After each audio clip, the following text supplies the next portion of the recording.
Merci. Je voudrais d'abord rendre hommage à son Excellence Feu Étienne Tshisekedi Wamulumba, qui, pour cette lutte qui a coûté sa vie, dont il n'a épargné aucun sacrifice pour que nous arrivions là où nous sommes.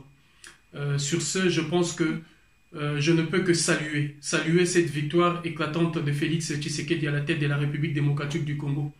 Parce qu'aujourd'hui, cette victoire, ce n'est pas la victoire personnelle de Félix Tshisekedi. C'est la victoire de tout un combat, de toute une génération, d'un combat et d'une lutte menée pendant des décennies pour l'instauration d'une démocratie politique véritable, facteur de paix, d'unité nationale et de justice sociale. Et tout le monde en conviendra que la médaille d'or de la lutte pour la consécration de la démocratie véritable et d'un état de droit revient à l'UDPS. Et ça, c'est les efforts constants de 13 parlementaires, le père fondateur de l'UDPS, Gabriel Kungouakoumouanza, Vincent Boakem et tous les autres. C'est aussi le combat de tous ceux qui, de nos pères africains, nous ont précédés dans cette lutte pour l'instauration de la démocratie. Mes pensées vont à Laurent Gbagbo, mes pensées vont à Maître Abdoulaye Wade, mes pensées vont au président Nicéphore Soglo au Bénin, mes pensées vont à Rolihlahla Nelson Mandela, qui tous se sont engagés dans une voie pour l'instauration d'une démocratie pacifique véritable. Qui oubliera que l'Europe les disait haut et fort que jamais l'UDPS ne gouvernera ces pays. Qui oubliera qu'il n'y a pas fort longtemps, Louis Michel disait, alors que Tshisekedi n'était même pas candidat,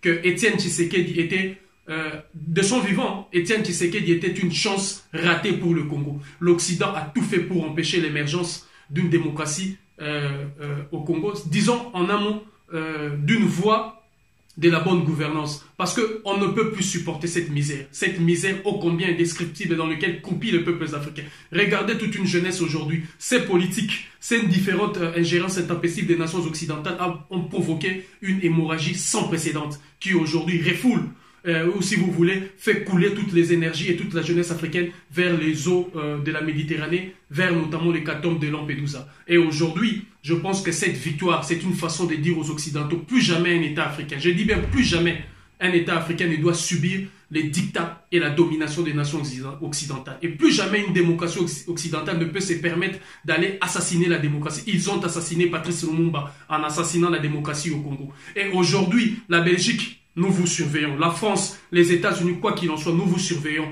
Personne aujourd'hui ne peut, si vous voulez, assassiner encore la démocratie. Rappelez-vous, hier, Patrice Lumumba leur demandait de venir l'aider. Ils ont tourné le dos à Patrice Lumumba. Quand Patrice Lumumba a réussi à stabiliser le Congo, ils ont été les premiers pour aller l'assassiner. Hier, Ahmed Sékou Touré leur a demandé l'aide. Ils ont refusé. Quand Ahmed Sékou Touré a réussi, ils sont allés les déstabiliser. Pareil, quand ils ont tourné le dos pour déstabiliser le régime ô combien démocratique de Gbagbo Laurent. Donc, cette approche, pour nous, est une façon claire et exprimée de la jeunesse africaine de dire non à la misère, non à l'ingérence intempestive, non aux présences militaires des armées occidentales dans notre mère patrie, l'Afrique. Donc, c'est une victoire que nous saluons et nous pensons aisément que Félix Tshisekedi ne va pas trahir la mémoire, la mémoire d'Étienne Tshisekedi Wamulumba qui reste aujourd'hui gravée de manière indélébile dans nos mémoires. Et je profite de cette opportunité aussi pour saluer l'homme qui a choisi la grande porte honorable de sortie, son Excellence le président de la République sortant, Joseph Kabila Kabange, pour avoir compris que l'heure était venue pour que l'Afrique se dresse contre les volontés inavouées, mesquines, disons, et les volontés, je dirais, machiavéliques de l'Occident, esclavagiste et colonialiste. Je vous remercie.